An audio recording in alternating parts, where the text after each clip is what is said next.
Hello again.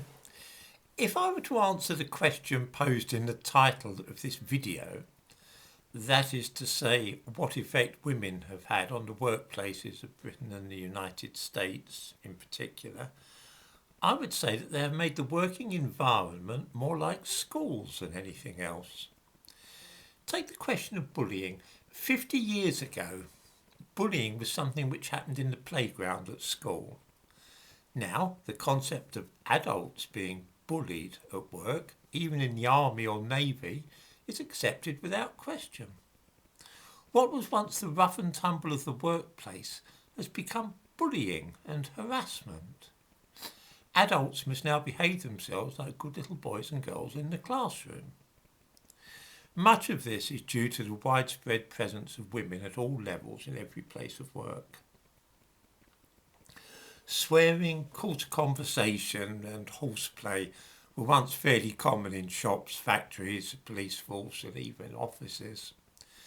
These tended to be all-male environments, so nobody cared. What women who did work in these places were often separate in different departments. Some people might remember, for example, the typing pool in office buildings. When they began to work alongside men on equal terms, a lot were shocked and disgusted at the language and behaviour. They went off to tell teacher about what was upsetting them, and the result was that men were rebuked and told to be better behaved. This altered the nature of most workplaces, even, as I say, the army. Sergeant majors began to be afraid of shouting at recruits lest they be accused of bullying. It is in traditionally masculine establishments such as the army and police that the effect of these changes have been most dramatically felt. Everybody in such forces is now expected to behave in a gentler and more caring and sensitive way. Call me Mr. Old-fashioned, but the last thing I want to see in the soldiers defending my country is men who are so delicate that they're afraid of being bullied by an NCO.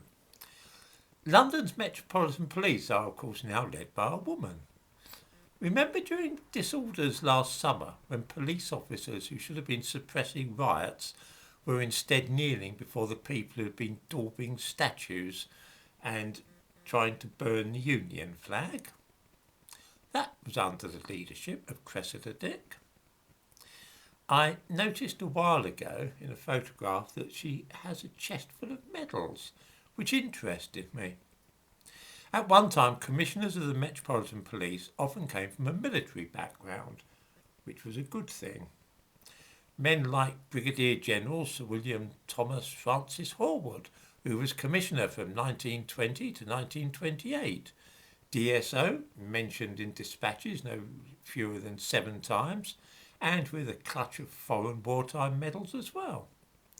I took the trouble to look up Cressida Dick's medals, and nothing to do with the military at all. They're all nonsense, like having been a serving police officer during the Queen's Golden Jubilee and stuff like that. Not a proper medal among them. I suppose that it might be said that workers are better behaved now that there are so many women working alongside them. But the consequence is that many men now feel more like schoolboys and are worried about being told off or sent to the headmistress for using naughty words or being horrible to the new boy. Speaking as a man, I rather hoped to have left that sort of thing behind at school, instead of finding myself encountering it every day at work.